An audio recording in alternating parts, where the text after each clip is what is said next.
الحمد لله نحمده ونستعينه ونستغفره ونؤمن به ونتوكل عليه ونعوذ بالله من شرور أنفسنا ومن سيئات أعمالنا من يهده الله فلا مضل له ومن يضلله فلا هادي له ونشهد أن لا إله إلا الله وحده لا شريك له ونشهد أن سيدنا وسندنا وحبيبنا ومولانا محمدا عبده ورسوله فأعوذ بالله من الشيطان الرجيم بسم الله الرحمن الرحيم والذين يكنزون الذهب والفضة ولا ينفقونها في سبيل الله فبشرهم بعذاب أليم يوم يحمى عليها في نار جهنم فتقوى بها جباههم وجنوبهم وظهورهم هذا ما كنزتم لأنفسكم فذوقوا ما كنتم تكنزون. عن عبد الله بن عمر رضي الله تعالى عنه قال قال النبي صلى الله عليه وسلم بني الإسلام على خمس شهادة أن لا إله إلا الله وأن محمدا عبده ورسوله وإقام الصلاة وإيتاء الزكاة والحج وصوم رمضان او کما قال النبی صلی اللہ علیہ وسلم. سامعین محترم، عزیز ساتھیوں، بزرگوں، رمضان المبارک کا یہ تیسرا جمعہ ہے جہاں اس مہینے میں انسان روزہ رکھتا ہے. وہیں اس مہینے میں اسلام کا ایک رکن زکوٰۃ ہے. زکوٰۃ بھی اسی مہینے میں ادا کی جاتی ہے کیونکہ زکوٰۃ بھی اسلام کے ارکان میں سے ایک رکن ہے اور اسی مہینے میں زکوٰۃ کی ادائیگی کی جاتی ہے. اسی مناسبت سے آج اسی موضوع پر چند ایک باتیں ہوں گی. زکوٰۃ یہ ٹیکس نہیں ہے. زکوٰۃ یہ اسلامی ایک فریضہ ہے.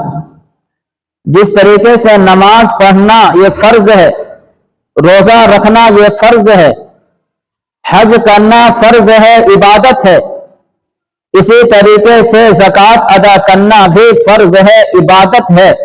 جہاں ایک طرف انسان روزہ رکھتا ہے، نماز پڑھتا ہے، بیت اللہ کا حج بھی کرتا ہے، وہیں دوسری طرف زکوٰۃ بھی دینا یہ بھی ضروری ہے. قرآن کریم میں پروردگار عالم نے جگہ جگہ زکوٰۃ کے لفظ کو بیان فرمایا. اقیموا الصلاۃ وآتوا الزکاۃ وارکعوا مع الراکعین. نماز پڑھو، زکوٰۃ ادا کرو، رکوع کرنے والوں کے ساتھ رکوع کرو.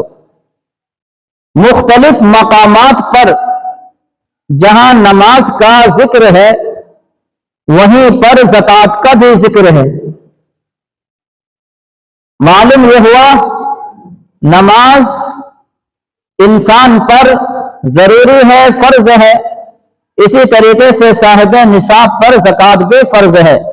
ہر ایک پر فرض نہیں، جو صاحب نصاب ہے، صاحب حیثیت ہے، ان لوگوں پر زکوٰۃ فرض ہے. اس سے زکوٰۃ کی اہمیت کا اندازہ ہوتا ہے کہ جن چیزوں کو اللہ رب العالمین ساتھ میں بیان کرے اس سے اس چیز کی اہمیت کا اندازہ ہوتا ہے. لیکن آج صورت حالت یہ ہے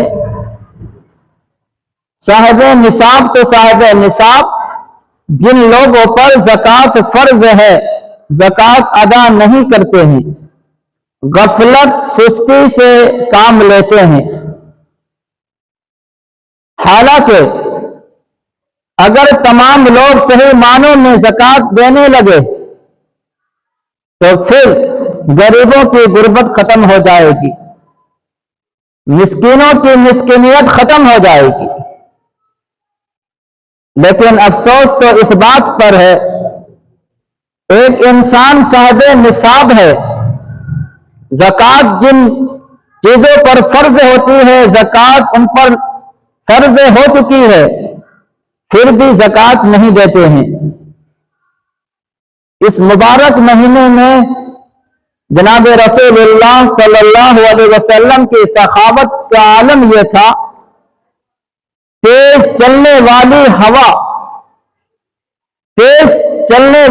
ہوا سے بھی زیادہ آپ کی سخاوت بڑھ جاتی تھی۔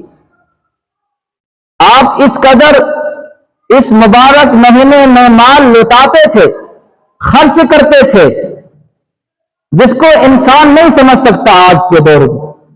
جو بھی آیا، جہاں سے بھی آیا، جو بھی آپ کے پاس موجود ہوتا تھا، آپ خرچ کر ڈالتے تھے۔ یہ سخاوت کا یہ عالم تھا جناب رسول اللہ صلی اللہ علیہ وسلم کا۔ کیوں؟ اس لیے کہ اس مبارک مہینے میں جب انسان خرچ کرتا ہے تو اگر 1 روپیہ خرچ کرتا ہے تو 1 کے بدلے میں تو آپ کو معلوم ہوگا عام دنوں میں 10 گنا بڑھا کر کے ملتا ہے، من جاء بالحسنۃ فلہ عشر امثالھا۔ لیکن اس مبارک مہینے میں خرچ کرنے سے ثواب 10 گنا سے کئی گنا بڑھا کر کے اللہ تعالیٰ عطا فرماتے ہیں ثواب اور نیکیاں۔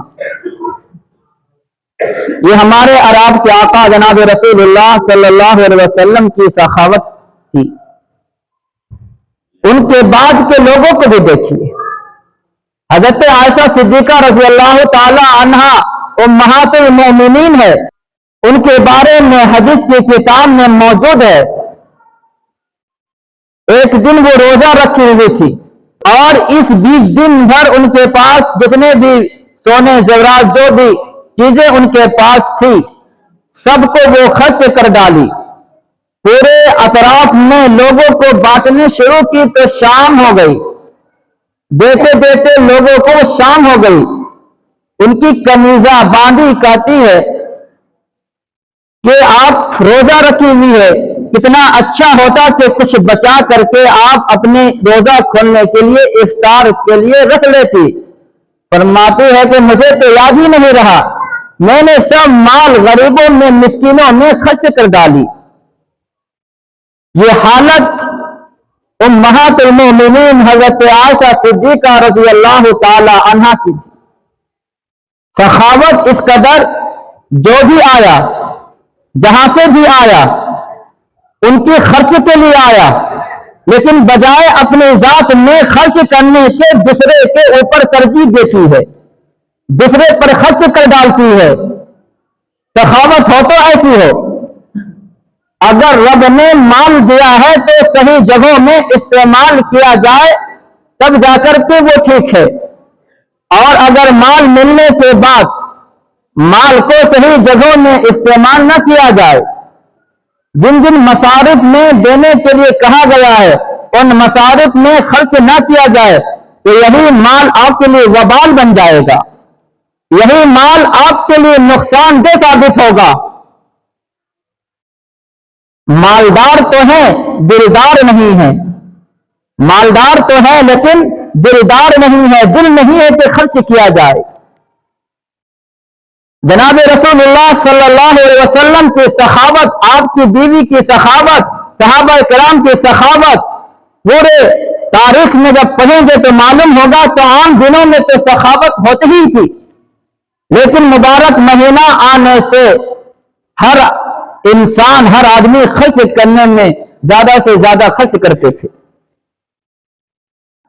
اس لیے ہمیں اور آپ کو بھی اس مبارک مہینے میں ہاتھ کو کھول کر کے خرچ کرنا چاہیے، جو بھی آپ کے پاس آئے تو انہیں دیں، انشاءاللہ اس کا ثواب آپ کو ڈبل کیا کئی گنا بڑھا کر کے پروردگار عالم عطا فرمائیں گے۔ حضرت عبداللہ ابن عمر رضی اللہ تعالی عنہما فرماتے ہیں کہ جناب رسول اللہ صلی اللہ علیہ وسلم نے ارشاد فرمایا،